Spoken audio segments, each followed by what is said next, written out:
खेती के मामले में पिछड़े देश के 100 जिलों का जो खेती के क्षेत्र में बाकी चीजों में आगे होंगे, ऐसे 100 जिलों का हम विकास करना चाहते हैं, उस पर ध्यान केंद्रित करके काम करना चाहते हैं।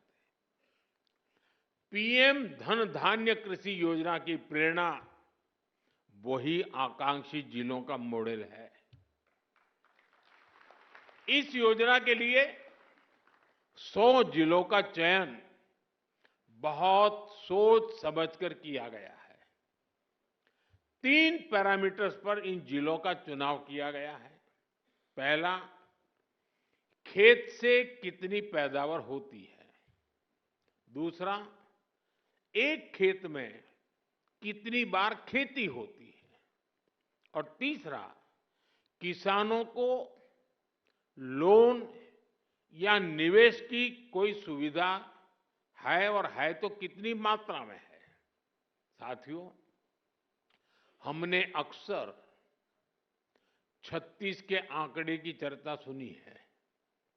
हम बार बार कहते हैं उनके बीच तो 36 का आंकड़ा है, लेकिन हर चीज को हम चुनौती देते हैं, उसको उल्टा करते हैं। इस योजना में हम सरकार की 36 योजनाओं को एक साथ जोड़ रहे हैं।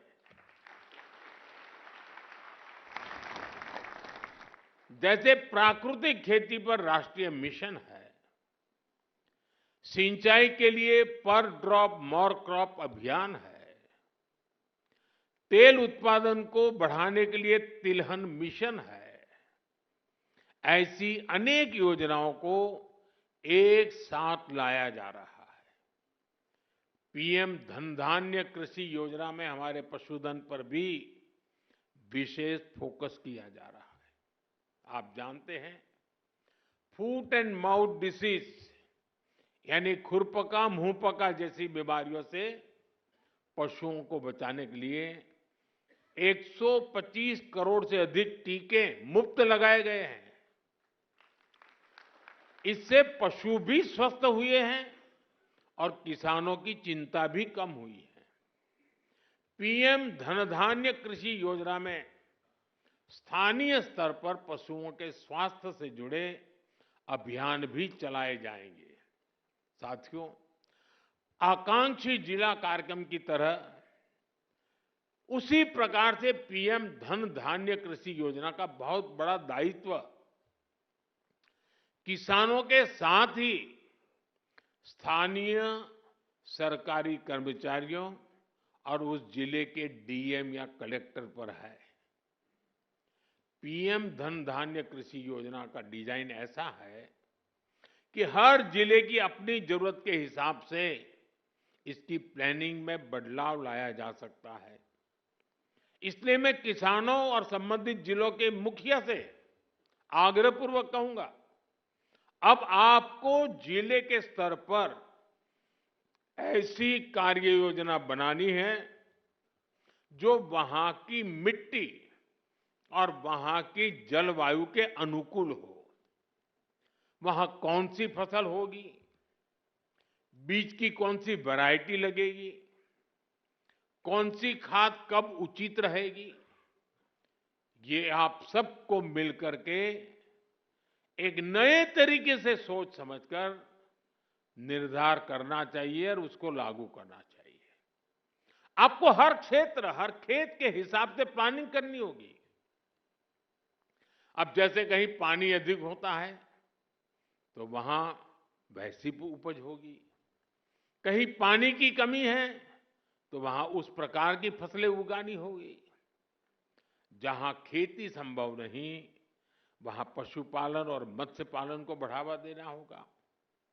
कुछ क्षेत्रों में मधुमक्खी पालन एक बेहतर विकल्प होगा। तटीय इलाकों में सीवीड फार्मिंग एक शानदार विकल्प हो सकता है। पीएम धन धान्य कृषि योजना की सफलता लोकल लेवल पर इसके इम्प्लीमेंटेशन से ही होगी। इसलिए हमारे युवा अधिकारियों पर बहुत जिम्मेदारी होगी। उनके पास कुछ कर गुजरने का मौका है। मुझे विश्वास है कि युवा साथी किसानों के साथ मिलकर देश के 100 जिलों की खेती की तस्वीर बदल देंगे। और मैं आपको विश्वास से कहता हूं, जैसे ही उस गांव में खेती की तस्वीर बदली, उस पूरे गांव की इकोनॉमी बदल जाएगी। साथियों, आज से दलहन आत्मनिर्भरता मिशन भी शुरू हो रहा है। ये सिर्फ दाल उत्पादन बढ़ाने का मिशन नहीं है, बल्कि हमारी भावी पीढ़ी को सशक्त बनाने का भी अभियान है। जैसे मैंने अभी पहले कहा, बीते सालों में भारत के किसानों ने रिकॉर्ड खाद्यान्न उत्पन्न किया है। गेहूं हो, धान हो, आज भारत दुनिया के सबसे बड़े उत्पादकों में से एक है। लेकिन साथियों, हमें आटे और चावल से भी आगे बढ़कर सोचना ही होगा। हम अपने घर में भी आटे और चावल से गुजारा नहीं करते, और भी चीजें जरूर पड़ती हैं। आटा चावल से भूख तो मिट सकती है, लेकिन पर्याप्त पोषण के लिए हमें और चीजों की जरूरत होती है। उसके लिए हमें योजना करनी होती है। आज भारत को, और खास करके जो वेजिटेरियन आदि प्रकृति के लोग हैं, उनके पोषण के लिए प्रोटीन बहुत महत्वपूर्ण है। अन्य भी चीजों की जरूरत होती है, उसमें एक प्रोटीन भी है। हमारे बच्चों को, हमारी भावी पीढ़ी को उनके शारीरिक विकास के लिए और उसके साथ मानसिक विकास के लिए भी प्रोटीन का उतना ही महत्व है। और स्वाभाविक है, खास करके जो वेजिटेरियन लोग हैं, और हमारे देश में काफी बड़ा समाज है, उनके लिए तो दाल ही प्रोटीन का सबसे बड़ा सोर्स होता है। पल्सिस ही से उसका रास्ता होते हैं। लेकिन चुनौती ये भी है कि भारत आज भी, हम कृषि प्रधान देश तो हैं, लेकिन दुर्भाग्य देखिए, भारत आज भी इस प्रकार की आवश्यकताओं के लिए अपनी जरूरतें पूरी नहीं कर पा रहा है। आज देश बड़ी मात्रा में दाल का आयात करता है, दूसरे देशों से मंगाता है।